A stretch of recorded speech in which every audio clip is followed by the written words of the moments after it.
ये देखिए आगे,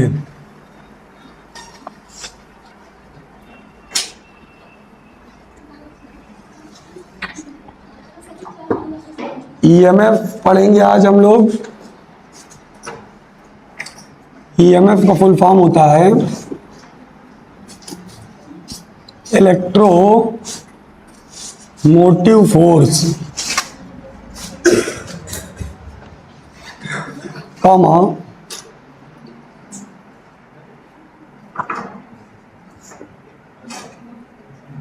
टर्मिनल वोल्टेज पढ़ेंगे।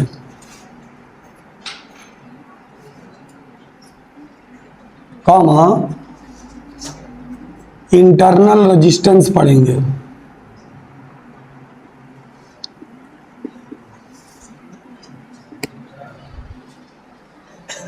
EMF, terminal voltage, internal resistance. EMF का फुल फॉर्म लिखा हुआ है electromotive force, terminal voltage, internal resistance. अब इसके लिए आपको थोड़ी सी इलेक्ट्रोकेमिकल केमिस्ट्री पढ़नी पड़ेगी। वैसे तो केमिस्ट्री में आपको बताया जाता है ये सब, फिर भी हम बताए दे रहे हैं।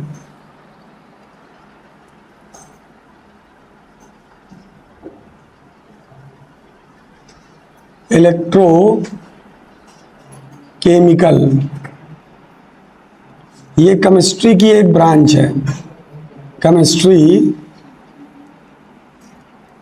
की एक ब्रांच है इलेक्ट्रोकेमिकल। इसके अंदर दो प्रकार की रिएक्शन होती हैं जो आपने पढ़ी होंगी, एक्सोथर्मिक रिएक्शन और रिडॉक्स रिएक्शन। यहाँ पर दोनों होती हैं, एक्सोथर्मिक, रिडॉक्स रिएक्शन। इसके लिए आपके फिजिक्स में प्रैक्टिकल भी है, एक्सपेरिमेंट जो आपको करके दिखाया जाएगा।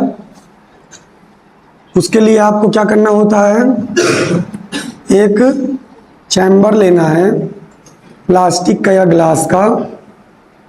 इसमें आपको दो इलेक्ट्रोड लगानी है, एक इलेक्ट्रोड इस साइड में लगा देनी है, एक इलेक्ट्रोड इस साइड में लगा देनी है। ये दोनों ही आपकी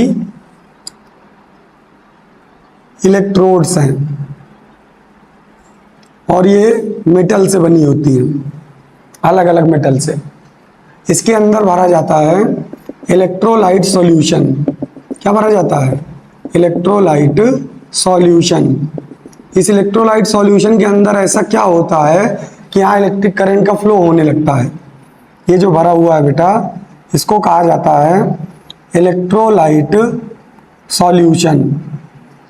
और इसी की वजह से सेल्स में, बेसिकली हम सेल बना रहे हैं, सेल का सिंबल इसीलिए एक पॉजिटिव टर्मिनल होता है, एक निगेटिव टर्मिनल होता है।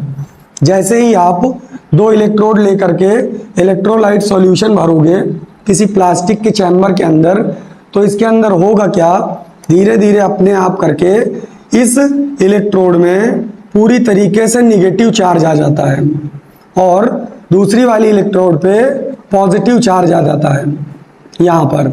इसके बाद में आपको क्या करना है, दो वायर लेनी है।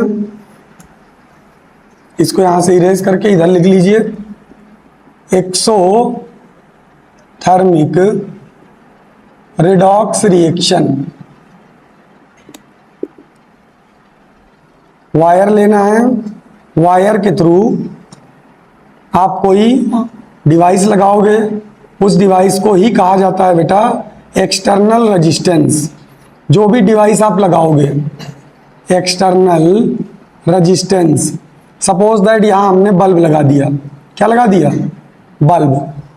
तो बल्ब हमारे लिए साइंस में इलेक्ट्रिक रेजिस्टेंस या एक्सटर्नल रेजिस्टेंस का काम करता है, बाहर से जो प्रतिरोध लगा है। अब इलेक्ट्रोलाइट सॉल्यूशन का खुद का रेजिस्टेंस होता है, जिसे स्मॉल आर से रिप्रेजेंट किया जाता है। इसे कहा जाता है इंटरनल रेजिस्टेंस।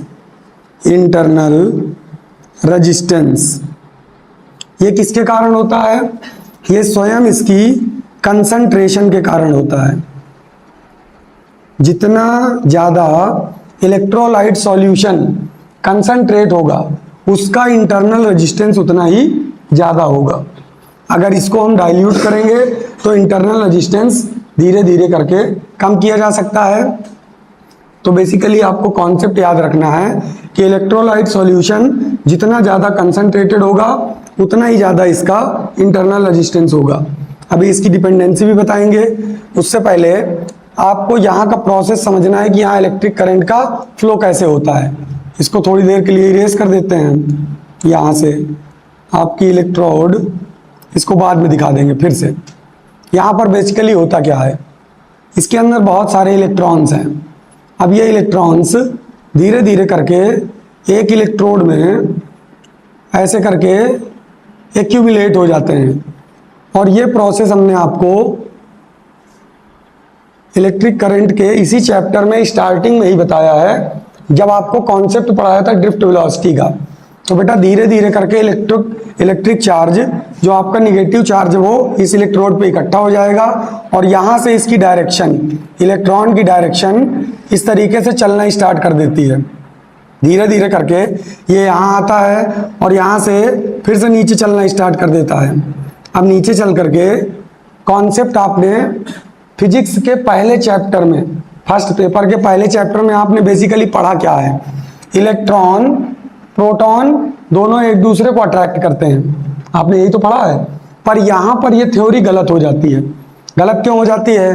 क्योंकि अगर इलेक्ट्रॉन यहाँ से अट्रैक्ट हुआ तो सर्किट कंप्लीट नहीं होगा। इलेक्ट्रॉन को यहाँ से चल करके वापस फिर से इधर आना होगा, यानी इस तरीके से इसकी ओर जाना होगा, तभी ये पूरा सर्किट क्लोज होगा। जब तक सर्किट क्लोज नहीं होता है तब तक इलेक्ट्रिक करंट का फ्लो पॉसिबल नहीं होता है। तो यहाँ से ये इलेक्ट्रॉन आएगा और यहाँ से फिर से वापस जाएगा, और फिर इसी तरह ये रोटेट होता रहता है। अब इलेक्ट्रिक करंट की डायरेक्शन जस्ट अपोजिट होती है। इलेक्ट्रिक करंट का फ्लो कहाँ होगा? आई होता है पॉजिटिव से निगेटिव की ओर। तो ये आपके इलेक्ट्रिक करंट की डायरेक्शन हो जाएगी। किसकी वजह से? इसी इलेक्ट्रॉन की वजह से। ये इलेक्ट्रॉन पूरे चैम्बर में घूम के आएगा। अब यहाँ पर क्या होता है? यहाँ पर होती है एक्सोथर्मिक रिएक्शन। इस एक्सोथर्मिक रिएक्शन से एनर्जी रिलीज होती है इलेक्ट्रोलाइट सॉल्यूशन की वजह से। Due to release of energy, आपका जो इलेक्ट्रॉन होता है वो एक्सेसिव एनर्जी के साथ में होता है। इसकी जो एनर्जी होती है, energy of electrolyte solution electron is greater than electrostatic. आपने जो पहला चैप्टर पढ़ा था इलेक्ट्रोस्टैटिक, वहां पर जो इलेक्ट्रॉन होता है उसके कंपैरिजन में इलेक्ट्रोलाइट सॉल्यूशन में जो इलेक्ट्रॉन होता है उसकी एनर्जी कुछ ज़्यादा होती है। अब ये इलेक्ट्रोस्टैटिक को क्या कर देता है? इग्नोर कर देता है, यानी कि पॉजिटिव वाला इसको अट्रैक्ट करना चाहता है। ऐसा नहीं कि करना नहीं चाहता है, करना चाहता है, पर ये उसकी वजह से अट्रैक्ट ना होकर के उससे दूर जा रहा है, और दूर जा करके फिर से इसी इलेक्ट्रोड में आकर के फिर से अपने सर्किट को पूरा करता है। और इसी तरीके से जितने भी सेल होते हैं उन सेलों में इलेक्ट्रिक करंट का फ्लो चलता रहता है। तो बेसिकली इनका कॉन्सेप्ट क्या है? जो एनर्जी रिलीज हुई है उस एनर्जी की वैल्यू इलेक्ट्रोस्टैटिक एनर्जी से ज्यादा होती है। इस वजह से ये इलेक्ट्रॉन प्रोटॉन की ओर अट्रैक्ट नहीं होता है। इसके अंदर प्रोटॉन और इलेक्ट्रॉन दोनों हैं। तो इलेक्ट्रॉन एक अलग चैम्बर बना लेता है अलग इलेक्ट्रोड में, और प्रोटॉन अलग चैम्बर बनाते हैं, और प्रोटॉन इलेक्ट्रॉन को अट्रैक्ट नहीं कर पाता है। किसकी वजह से कोई पूछे तो एक्सोथर्मिक रिएक्शन से जो एनर्जी रिलीज होती है उस एनर्जी को इलेक्ट्रॉन इस पूरे पाथ में, यहां से यहां तक का जो रास्ता है, इस पूरे पाथ में ये इलेक्ट्रॉन एनर्जी को अपने अंदर क्या करता है? स्टोर करता है। अब जैसे ही ये इलेक्ट्रॉन अपने अंदर इस एनर्जी को स्टोर करता है तो इसके पास इलेक्ट्रोस्टैटिक फोर्स की वैल्यू कम हो जाती है, और एनर्जी की वजह से जो फोर्स है उसकी वैल्यू क्या हो जाती है? ज्यादा हो जाती है। तो यहां पर जो फोर्स लग रहा है F इज इक्वल, वो फोर्स एक्सोथर्मिक रिएक्शन की वजह से ज्यादा होगा, और जो फोर्स लग रहा है इलेक्ट्रोस्टैटिक की वजह से, यानी आपका इलेक्ट्रोस्टैटिक की जगह आप कह सकते हो अट्रैक्शन फोर्स। अट्रैक्शन फोर्स की वैल्यू क्या हो जाती है? कम हो जाती है। जो आपने कूलाम्स लॉ में पढ़ा है, उस कूलाम्स लॉ में आपने यही तो पढ़ा है, द प्रोडक्ट ऑफ चार्जेस, जो चार्जेस का प्रोडक्ट होता है उनके बीच जो अट्रैक्शन और रिपल्शन फोर्स लगता है वो उनके बीच की दूरी के स्क्वायर के इनवर्सली प्रोपोर्शनल होता है। अब जितनी ज्यादा दूरी होगी, इसीलिए कोई भी सेल आप देखोगे, सेल का जो साइज होता है बहुत छोटा होता है, सेल को बहुत बड़ा नहीं बनाया जा सकता। अगर सेल को बहुत बड़ा बना दिया जाएगा तो इनके बीच की जो एक्सोथर्मिक रिएक्शन है वो वर्क नहीं करेगी, यानी कि इसका एक्सोथर्मिक रिएक्शन का फोर्स तभी ज्यादा होगा जब दोनों इलेक्ट्रोड्स के बीच की डिस्टेंस क्या हो, मिनिमम हो। अगर मैक्सिमम हो जाएगी तो यहाँ इलेक्ट्रोस्टैटिक फोर्स ज्यादा हो जाएगा, और इलेक्ट्रोस्टैटिक फोर्स ज्यादा हुआ तो फिर से सर्किट कंप्लीट नहीं होगा, सर्किट कंप्लीट नहीं होगा तो ये करंट का फ्लो करना बंद कर देगा। बात समझ में आई? अब यहीं से आपकी दो डिफिनीशन बनी है, कौन कौन सी? सबसे पहली इलेक्ट्रोमोटिव फोर्स, और दूसरी डिफिनीशन बनी है टर्मिनल वोल्टेज। दोनों को बहुत ध्यान से समझिएगा। इलेक्ट्रोमोटिव फोर्स क्या होता है?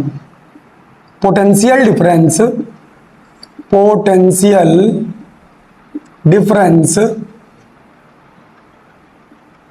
Between two electrodes, between two electrodes when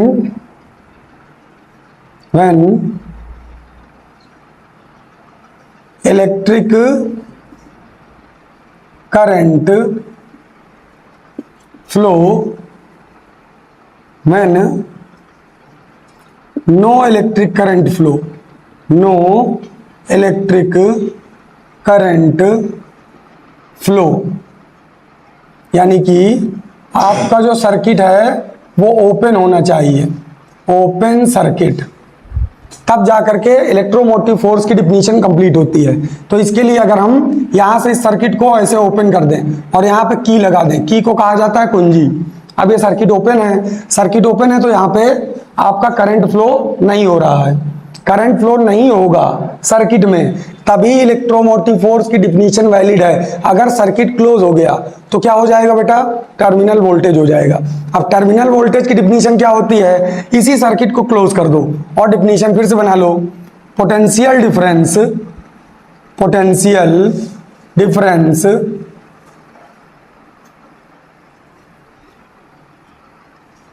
across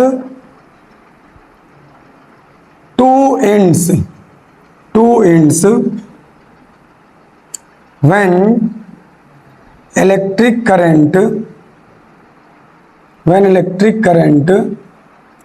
drawn between two electrodes। अगर आपका इलेक्ट्रिक करंट डिक्रीज होने लगे किन्हीं दो इलेक्ट्रोड्स के बीच में, तो वहां पर जो पोटेंशियल डिफरेंस होगा उसको कहा जाएगा टर्मिनल वोल्टेज। और अगर आपका पोटेंशियल डिफरेंस कब? जब आपके सर्किट में कोई करंट फ्लो नहीं हो रहा है, तो उसी पोटेंशियल डिफरेंस को क्या कहा जाएगा? इलेक्ट्रोमोटिव फोर्स कहा जाएगा। साफ साफ लिख दिया है, potential difference between two electrodes when no electric current flow, यानी सर्किट ओपन है। Potential difference across two ends when electric current drawn between two electrodes, यदि दो इलेक्ट्रोड्स के बीच में करंट फ्लो डिक्रीज होने लगे, घटने लगे, तब आपका क्या कहलाएगा? टर्मिनल वोल्टेज कहलाएगा। तो इसकी एक और डिफिनीशन होती है। अगर हम इसकी सेकंड डिफिनीशन लिखें तो यहां लिख सकते हैं, बेसिकली आपका इलेक्ट्रोड से चल क्या रहा है? चार्ज चल रहा है, तो हम इसको चार्ज के टर्म में लिखेंगे। when या लिखिए the work done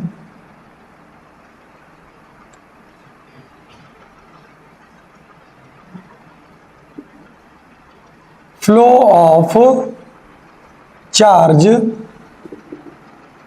inside electrodes, the work done,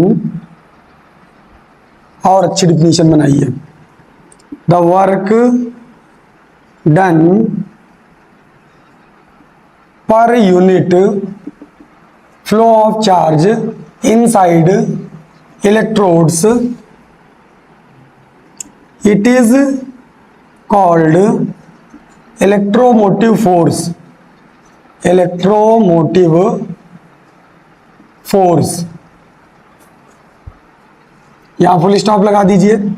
the work done per unit flow of charge inside electrode, it is called electromotive force. जब आपके इलेक्ट्रोड्स के अंदर चार्ज का फ्लो होने लगे और उनमें जो वर्क डन होता है, उसी वर्क डन को क्या कहा जाता है? इलेक्ट्रोमोटिव फोर्स कहा जाता है। तो ऊपर वाली डिफिनीशन भी ध्यान से पढ़ लीजिए। पोटेंशियल डिफरेंस, और पोटेंशियल डिफरेंस अगर वर्ड लिखा हुआ है तो इसका मतलब है वहां वर्क डन हो रहा है, क्योंकि आपने इससे पहले पोटेंशियल डिफरेंस पढ़ लिया है। और पोटेंशियल डिफरेंस की डिफिनीशन में वर्क डन होता है। कब होता है? जब आप किसी चार्ज को एक पॉइंट से दूसरे पॉइंट तक बिना किसी काइनेटिक एनर्जी के चेंजमेंट के ट्रेवल कराते हैं। उसकी काइनेटिक एनर्जी में कोई चेंजमेंट नहीं होना चाहिए। तो यहां हमने वर्क डन को रिप्रेजेंट किया है। यहां पोटेंशियल डिफरेंस, ये वर्ड खुद वर्क डन को रिप्रेजेंट कर रहा है। तो यहां लिखा हुआ है potential difference between two electrodes when no electric current flow. यहां लिखा हुआ है the work done per unit flow of charge inside electrodes, it is called electromotive force. Terminal voltage में क्या लिखा हुआ है? Potential difference across two ends when electric current drawn between two electrodes. यदि दो इलेक्ट्रोड्स के बीच में आपका इलेक्ट्रिक करंट डिक्रीज होने लगे तो उसे कहा जाएगा टर्मिनल वोल्टेज, और अगर करंट फ्लो ही नहीं कर रहा है तो उसे कहा जाएगा ईएमएफ। बात समझ में आई? नहीं आई? अब इसका फॉर्मूला होता है ईएमएफ का, कैपिटल ई से इसको रिप्रेजेंट किया जाता है। E is equal W upon Q, same as it is potential की तरह, unit same joule upon coulomb, और second unit again same volt. उसकी भी यूनिट वोल्ट होती है और इसकी भी यूनिट वोल्ट होती है, लेकिन डिफिनीशन में बहुत अंतर है। बात समझ में आई? डिफिनीशन में बहुत बड़ा अंतर है। फॉर्मूला एग्जैक्ट सेम है, सिंबल बदल गया। वहां आया तो V is equal W upon Q, यहां आया है E is equal W upon Q. Unit लिख दी है। डायमेंशन अगर फाइंड करें, डायमेंशन यहां पे यूनिट लिखी हुई है,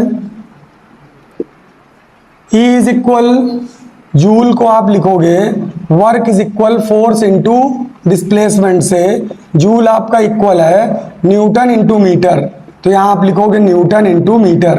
कूलाम को आप लिखोगे Q इज इक्वल IT से, coulomb is equal ampere into second, तो यहां आप लिखोगे एम्पियर इंटू सेकेंड। फिर से आप न्यूटन को डिस्ट्रीब्यूट करोगे, F is equal MA, force की यूनिट न्यूटन, मॉस की केजी, एक्सेलरेशन की मीटर अपॉन सेकंड स्क्वायर रखिए।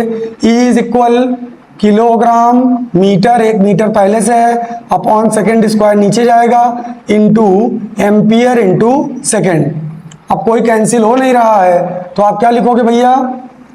आप सबको कंबाइंड करके लिखोगे E is equal kilogram metre square upon ampere, second ये सेकंड स्क्वायर, तो ये हो जाएगा second cube, second cube. Dimension के फॉर्म में लिखोगे E is equal capital M capital L square, यहां लिखोगे capital A capital T cube, E is equal M L square T की पावर -3 A की पावर -1, ये आ जाएगी आपकी डायमेंशन।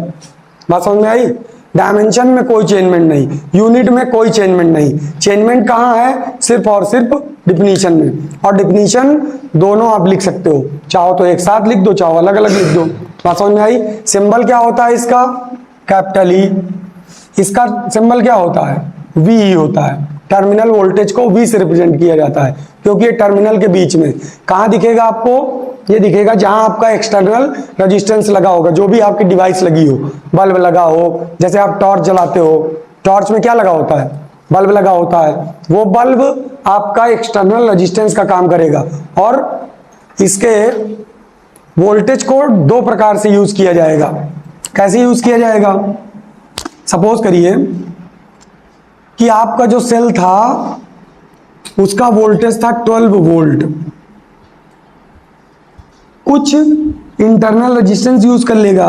सपोज करिए हमने कहा कि 2 वोल्ट यूज कर ले गया। अब जो बचा है आपका रिमेनिंग 10 वोल्ट 10 वोल्ट कौन यूज करेगा? ये जो एक्सटर्नल रेजिस्टेंस है। बात समझ में आई? अब सेल को लिखा कैसे जाता है, इसको और ध्यान से देख लीजिए। निगेटिव इलेक्ट्रोड को लिखा जाता है माइनस कैपिटल वी, यहां छोटा सा निगेटिव सिंबल बना दिया जाता है।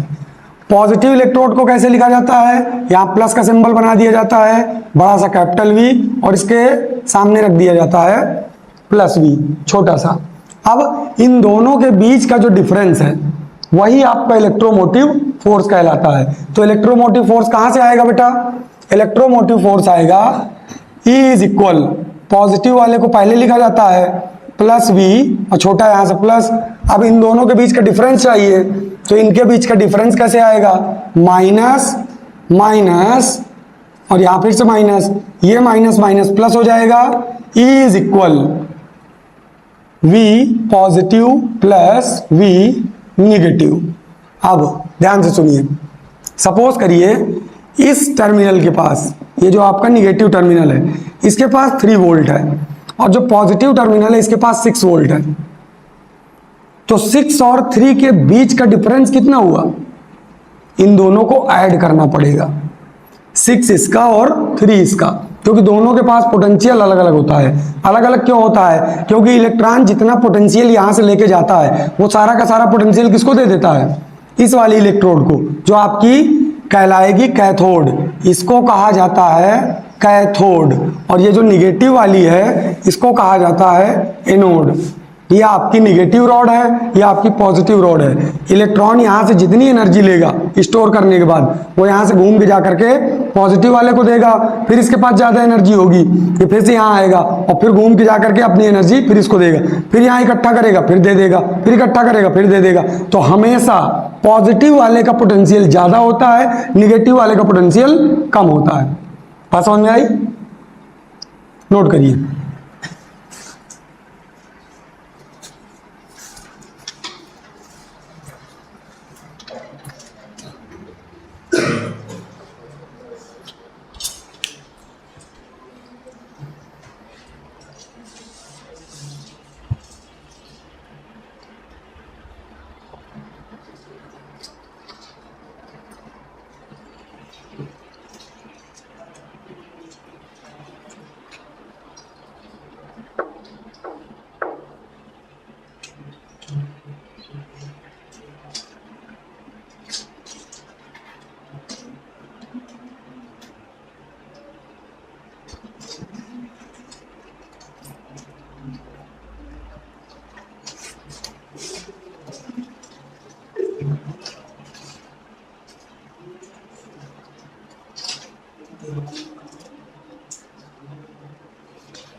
नोट हो गया बेटा?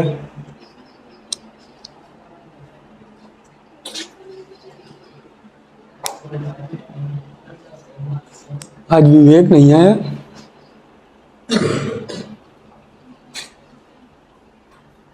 शिवानी की तबीयत अभी नहीं ठीक हुई क्या? मैं आपसे बोल रही थी कि ब्लड चेक करवा लो, तो ये डॉक्टर बोलेगा बोलेगा भेजना ही चेक करना। आज बात की थी, बोल रही थी आज कल जाएंगे ब्लड चेक करवाने।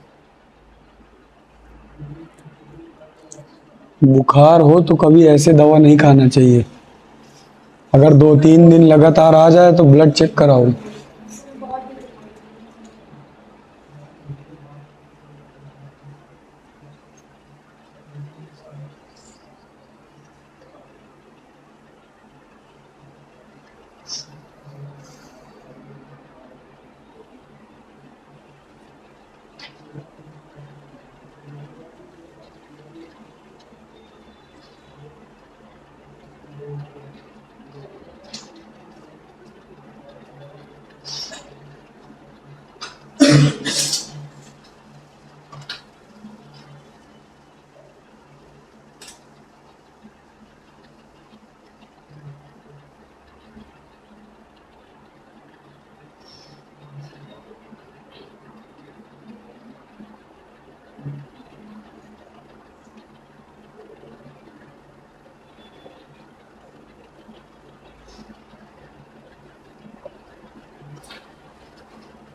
नोट हो गया बेटा सबका?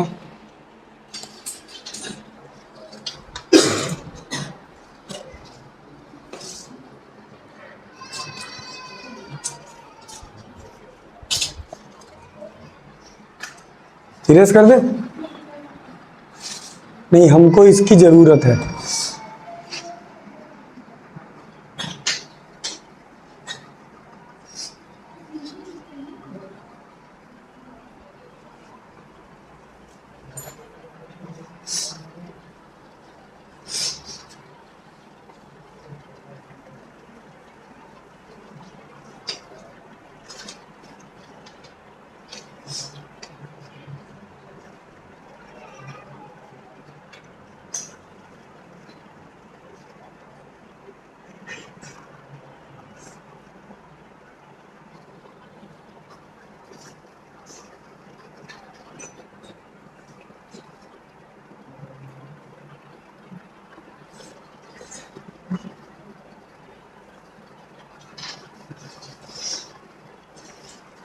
नोट हो गया बेटा पीछे? इरेज कर दे?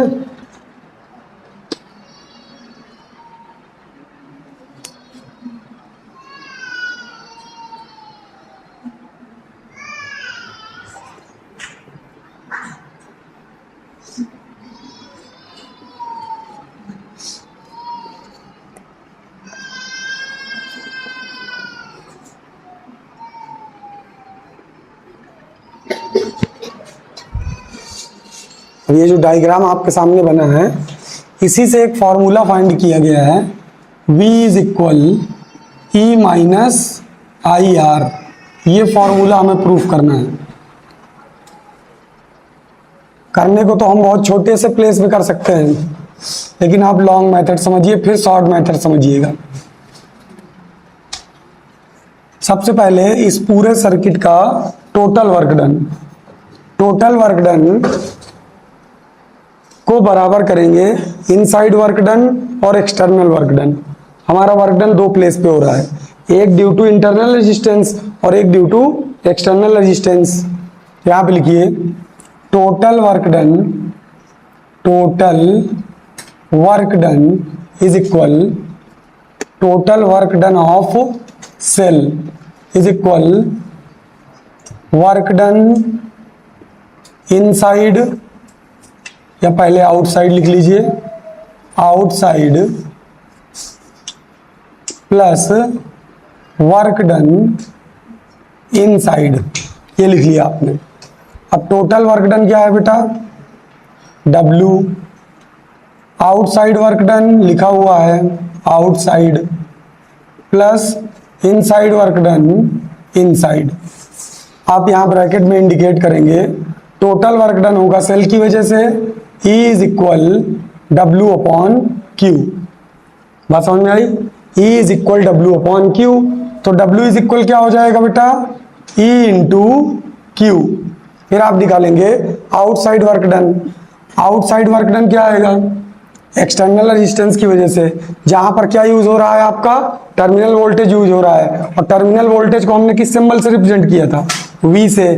तो आप बेसिकली फॉर्मूला लिख सकते हैं V is equal W upon Q, लिख सकते हैं।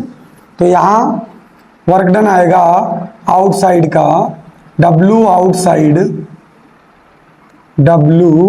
Outside is equal V into Q।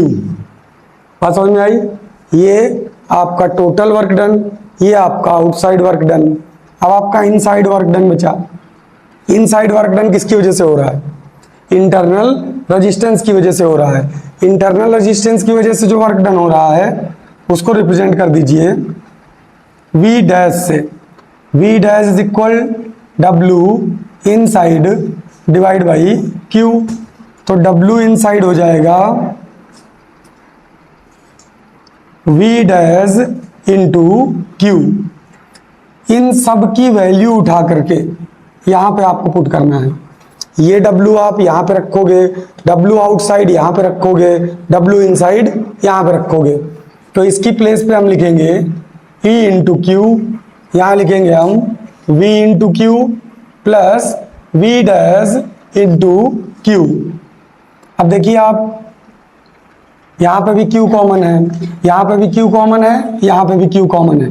Q common ले लेंगे, E into Q V plus V dash, Q से Q आपका कैंसिल हो गया। E इज इक्वल V लिखा रहने दिया हमने terminal voltage, V dash is equal, indicate कर देंगे यहाँ V dash is equal I into small r, इसको ब्रैकेट में बंद कर देंगे। जहां पे आपका रेजिस्टेंस इंटरनल हो और करंट फ्लो I हो, वो आपका V डैश कहलाएगा। तो V डैश की वैल्यू पुट कर दीजिए I R आपका लेफ्ट साइड आएगा, तो ये हो जाएगा V is equal E minus I R। यही डेरिवेशन आपको प्रूफ करना था। अब इसका कॉन्सेप्ट समझिए जो हमने आपको समझाया था कि E कहां से मिलेगा आपको, E कहां से मिलेगा आपको बेटा, यही तो लिखा था हमने, V positive plus V negative, यही लिखा था। अब जरा यहाँ मैच कर लीजिए, जो आपका ये फॉर्मूला लिखा है E is equal V plus I R. V क्या है आपका, पॉजिटिव टर्मिनल, आई आर आपका क्या है, निगेटिव टर्मिनल। ये निगेटिव टर्मिनल जब पूरा इलेक्ट्रॉन चार्ज लेकर गया तो अपना चार्ज किसको दे दिया, इस पॉजिटिव वाले को, फिर से यहां से निकला, तो ये हो जाता है आपका लोअर और ये हो जाता है आपका हायर। तो इस V प्लस को कहा जाता है हायर टर्मिनल और V माइनस को कहा जाता है लोअर टर्मिनल। अब यही डेरिवेशन आप एक छोटे से प्लेस में देखिए, हमने इस सर्किट को ऐसे बना लिया, एक पॉइंट लिया A, एक पॉइंट लिया B, ये आपका सेल लगा हुआ है प्लस माइनस, ये आपका इंटरनल रेजिस्टेंस जिसको आपने इंडिकेट किया स्मॉल r से, करंट का फ्लो पॉजिटिव से निगेटिव की ओर ऐसे आएगा, तो यहां से करंट जा रहा है आई और इस साइड से करंट आ रहा है आई। बात समझ में आई? नहीं आई? इतनी बात समझ में आई? अब इस टर्मिनल का वोल्टेज होगा VB और इस टर्मिनल का वोल्टेज होगा VA। यहाँ A लिखा है तो VA मान लिया, यहाँ B लिखा है तो VB मान लिया। अब आप जा रहे हो धारा की डायरेक्शन में, तो जब आप धारा की डायरेक्शन में जाओगे तो पहले तो सेल को दिखा दो, पॉजिटिव वाला हायर टर्मिनल, निगेटिव वाला लोअर टर्मिनल। ऊपर लिखिए L, यहाँ बनाइए प्लस का सिंबल, यहाँ बनाइए माइनस का। अब ये प्लस वाला इधर से वोल्टेज लेके जा रहा है। अब आपके पास सर्किट ऊपर का नहीं है, तो आप हायर कहाँ रिप्रेजेंट करोगे? यहाँ इस साइड आके, क्योंकि ऊपर हमने सर्किट नहीं बनाया है। तो यहाँ से हायर वोल्टेज गया, ये हायर वोल्टेज इस साइड से आया और इसके एक साइड में हायर वोल्टेज हो जाएगा। अब ये इसको यूज करेगा तो इसके सेकेंड साइड में क्या होगा? लोअर वोल्टेज होगा। अब आप इस पॉइंट से चलो, VB, करंट की डायरेक्शन में चलोगे हमेशा पॉजिटिव सिंबल लगाओगे, VB प्लस, इसमें करंट कितना फ्लो कर रहा है? I, इसका रेजिस्टेंस कितना है? R, तो V plus IR plus minus plus, ये प्लस क्यों लगा?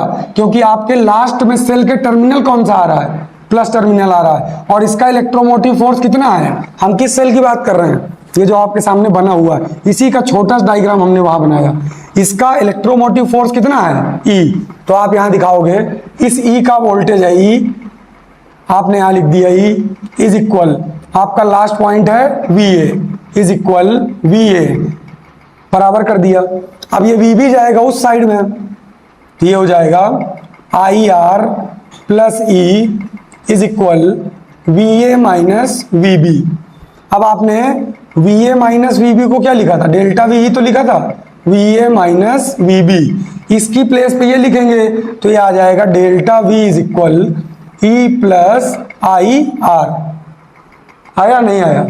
अब आपको लग रहा होगा सर जी यहाँ तो V बराबर E माइनस IR आया, यहाँ तो डेल्टा V बराबर E प्लस IR आया। तो ये फॉर्मूला दोनों के लिए वर्क करता है। ये फॉर्मूला कंडीशन है, अगर E की वैल्यू ज्यादा है किससे? V से, तो आपका फॉर्मूला लगेगा V is equal E minus IR। और अगर आपके एक्सटर्नल पोटेंशियल की वैल्यू ज्यादा है V की, तो फॉर्मूला लगेगा delta V is equal E plus IR। बात समझ में आई? नहीं आई? अब उल्टा चलो, सपोज करो आपका जो A टर्मिनल है वो इस साइड में है, यहाँ लिखो VA, यहाँ क्या लिखा आपने? VB, बराबर कर दिया। अब ये VA उस साइड जाएगा तो यहाँ क्या हो जाएगा? VB minus VA। यहाँ लिखोगे आप डेल्टा V बराबर VA माइनस VB, यहाँ बन गया VA माइनस VB। अभी भी ये क्या लिखा है? E plus IR। तो कॉन्सेप्ट समझो, delta V VA minus VB के भी बराबर होता है और delta V VB minus VA के भी बराबर होता है। दोनों में कुछ दिख रहा है अंतर? दोनों में कुछ अंतर दिख रहा है? नहीं दिख रहा। केवल डेल्टा V को देखिए, इस डेल्टा V को देखिए और इस डेल्टा V को देखिए।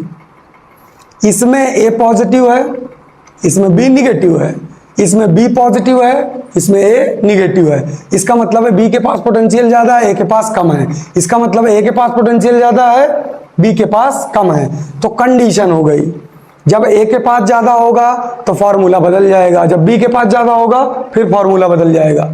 आप नोट किसको करेंगे? ये वाले को, V बराबर E माइनस IR। इसके 3 डेरिवेशन अलग से हैं। तो ये कॉन्सेप्ट आपको इंटरनल रेजिस्टेंस के बाद फिर से बताऊंगा कि कैसे वोल्टेज कन्वर्ट हो जाता है E ग्रेटर देन और V ग्रेटर देन। ये जो कंडीशन अभी बताई है E ग्रेटर देन और V ग्रेटर देन, सेल के 3 डेरिवेशन अलग से लगेंगे। तो आपको सिर्फ अभी टोटल वर्क डन की वजह से नोट करना है। समझा इसलिए दिया है ताकि वहां और अच्छे समझ में आएगा। नोट करिए इसको।